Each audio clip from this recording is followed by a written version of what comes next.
안중근은 1879년 9월 2일 황해도 해주 광석동에서 진사 안태운의 장남으로 태어났습니다.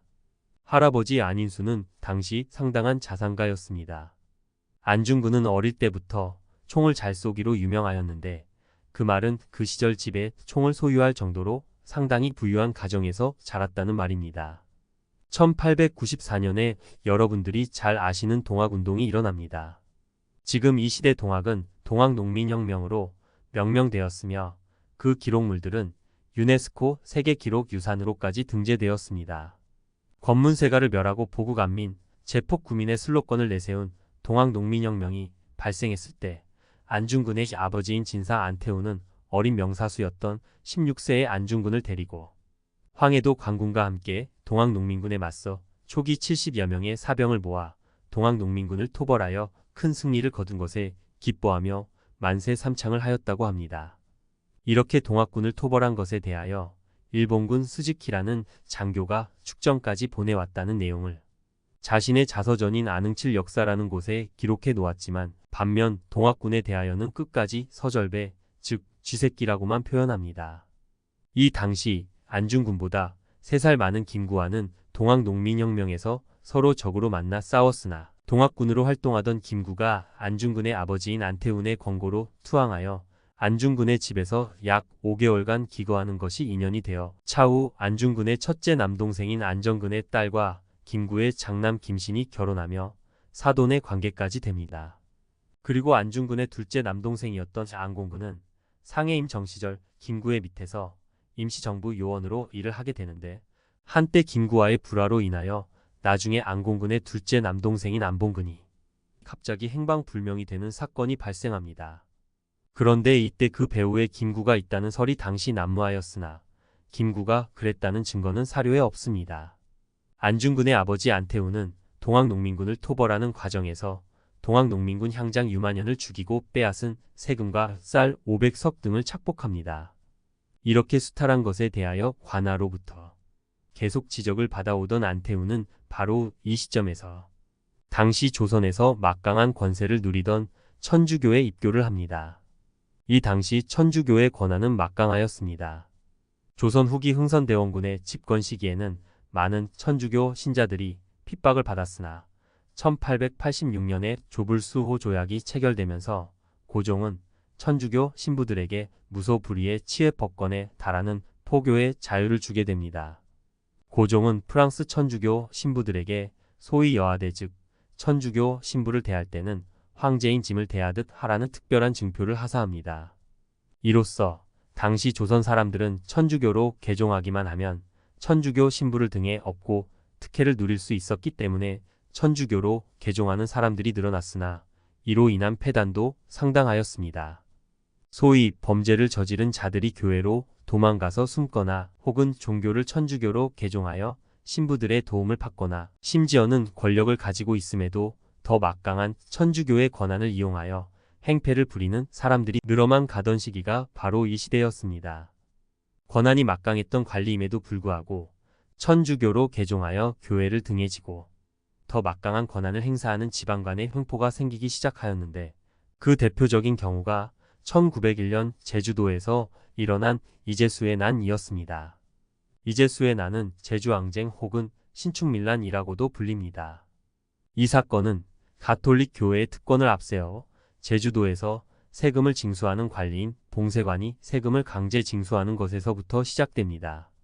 막강한 천주교의 권한을 이용한 관리와 교인들은 제주도에서 부녀자 강간 및 민간인 고문, 심지어는 살인까지 저지르자 결국 이를 견디지 못한 제주도의 민중들이 봉기하여 민중을 괴롭히던 천주교인들을 무려 300명이나 살해하는 사건이 발생합니다. 그리고 훗날 이재수 등의 주동자들이 처형을 당하며 마무리됩니다. 그만큼 이 당시 조선에서 천주교가 얼마나 막강한 권한이 있었는가를 보여주는 단적인 사건이었습니다. 이러한 조선의 분위기 속에서 안중근의 아버지 안태운이 1894년 동학농민군을 토벌하면서 세금과 곡식을 착복하는 죄를 저질렀던 것입니다. 그리고 이렇게 천주교의 힘이 막강하던 시기였으므로 천주교인이 된다면 세금과 곡식을 착복한 죄를 면할 수 있을 것이라는 기대로 천주교에 입교하는 게 아니었을까 하는 생각을 해봅니다. 안태우는 안중근을 1895년에 천주교 학교에 입학시켜 신학을 배우게 하였고 본인은 1896년 천주교에 입교를 합니다. 그리고 1897년 드디어 조정에서 정식으로 안태훈에게 동학농민군으로부터 빼앗은 세금을 맘대로 사용한 것을 원상복구하라는 명령을 받고 조정에 불려가 혼이 났으나 원상복구의 명령을 이행하지 않고 도망을 갑니다. 안태훈은 다시 1897년 안중근까지 천주교에 입교시켜 토마스라는 세례명까지 받게 합니다. 성당 건축에도 적극 참여하는 등의 천주교의 열의를 보인 이유에서인지 훗날 관아의 원상복구 명령을 불복종한 것에 대하여 처벌을 받았다는 기록은 없습니다. 1904년에는 안중근이 청나라 의사를 총으로 살해하는 사건이 일어납니다.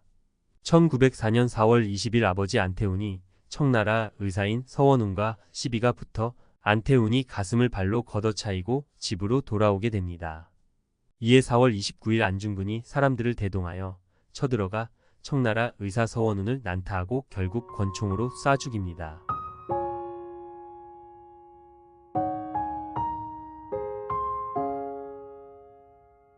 이 사건으로 청국과의 외교 문제로까지 번져 안중근 일행이 잡혀 압송되지만 중간에 괴한들의 습격으로 안중근 일행이 도주합니다. 그 와중에 순검 한 명은 안면에 총을 맞아 중태에 이르기도 합니다. 체포령이 내려진 상황에서 7월에 안중근은 청원서를 올려 억울함을 호소하고 이에 대한제국의 외무부는 사건을 재조사하기에 이릅니다. 그러나 결국 재조사 결과로도 다시 체포명령이 내려지고 안중근을 체포하려 했지만 그 사이에 이미 안중근이 상해로 도주하는 바람에 체포하는 것에 실패하고 맙니다. 이 부분에 대하여 국사편찬위원회의 기록과 대조적으로 안중근은 자신의 자서전 격인 안흥칠 역사에서 전혀 다르게 소개를 합니다. 외무부에 청원서를 올렸고 정식으로 재판을 받았으며 청나라 서씨의 만행이 드러나 안중근이 옳다는 판결을 받았고 결국 서로 사과하고 평화를 유지하였다고 서술하였습니다. 그리고 안중근이 청나라 의사 서씨를 사사로 상해로 도주했다는 이 부분 또한 국사편찬위원회의 자료와 다르게 위키피디아에서는 국권회복운동을 위해 상해로 갔다고 아래와 같이 정리합니다. 1905년 을사늑약이 체결되자 외교권을 일본에게 빼앗겼다는 소식을 듣고 국권회복운동을 하기 위해 여비를 마련하고 상하이로 갔으나 기대를 걸었던 상하이의 유력자들과 천주교 신부들로부터 협조를 거절당하여 실망하고 되돌아왔다. 라고 하면서 똑같은 부분을 두고 위키피디아는 아래와 같이 또 다른 서술을 하기도 한다. 1904년 평양에서 석탄 장사를 하다가 1905년 조선을 사실상 일본의 식민지로 만든 을사늑약이 체결되는 것을 보고 이에 저항하여 독립운동에 투신했다. 라고 하여 이 시기에 상하이로 도망친 안중근이 마치 독립운동에 투신하려고 상하이로 갔다는 식으로 서술합니다. 어떻게 해서든 안중근의 모든 행동을 독립운동과 연관지어 보려는 서술로 보입니다. 하지만 실제 국사편찬위원회의 기록에 기초하면 시기적으로 겹치는 이 부분에서 위키피디아의 서술들이 잘못됐다는 것을 알 수 있습니다.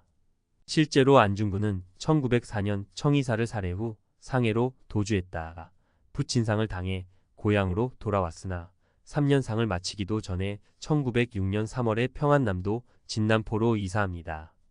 이렇듯 사대부 양반 가문의 안중근이 아버지의 3년상도 제대로 치르지 못하고 이사를 다닌 이유 또한 결국 살인죄를 저지르고 도망 다닐 수밖에 없었던 장면으로 보입니다.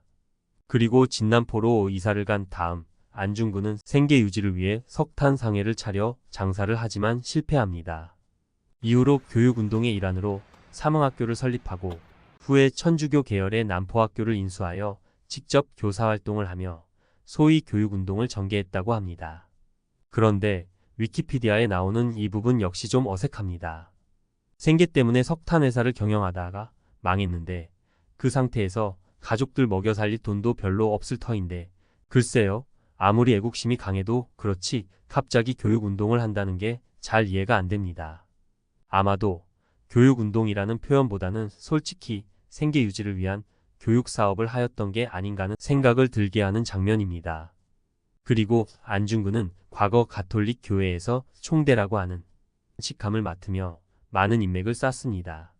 그리고 그 인맥으로 후에 만인계 1000명 이상의 개원을 모아 체표회사를 설립하고 사장이 됩니다. 즉, 이는 계모임의 계주였다는 말인데 돈놀이 분야에서는 상당히 성공한 모습이 보입니다. 좋게 말하면 안중근은 금융에 상당히 밝았던 모양입니다. 그러한 경력으로 볼 때 안중근이 국채보상운동에 직접 관여한다는 것은 어떻게 보면 어울리는 면이 있습니다. 결국 국채보상운동도 계모임과 비슷하게 돈을 모으는 기술이 있어야 했던 것이므로 안중근은 먼저 국채보상 기성회에 가입하여 회원이 됩니다. 그리고는 그 능력을 인정을 받아 관서지부장으로까지 임명이 되기에 이릅니다. 안중근은 사격술 이외에 돈 만지는 분야에서도 탁월한 능력이 있었던 걸로 보입니다. 이 분야에서 인정받아가며 승진까지 하면서 국채보상운동에 적극 참여하였음에도 불구하고 갑자기 1907년에 느닷없이 연해주로 건너가 의병활동에 가담한다는 내용이 나옵니다. 왜 석탄 사업도 망하고 교육 사업도 접은 상황에서 그나마 승진까지 하면서 잘 나가던 국채보상운동을 갑자기 그만두고 연해주로 갔을까요? 아마도 안중근이 청나라 의사를 권총으로 살인한 것 때문에 살인죄로 쫓기던 몸이라 갑자기 피신을 위한 행동이 아니었는가 하는 의심을 지울 수가 없는 장면입니다.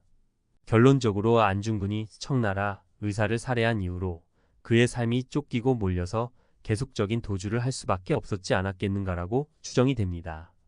그래서 안중근은 아버지 3년상도 채 못 치르고 이사를 다니고 또 잘나가던 국채보상 기성회의 관서지 부장까지 했음에도 갑자기 연해주로 건너가 의병활동을 하게 된 이유라고 생각됩니다. 그리고 다음 시간에는 안중근이 왜 이토를 쌌는지 제대로 이해하기 위해서 그 당시의 국제 정세부터 살펴가며 접근해 보겠습니다. 감사합니다.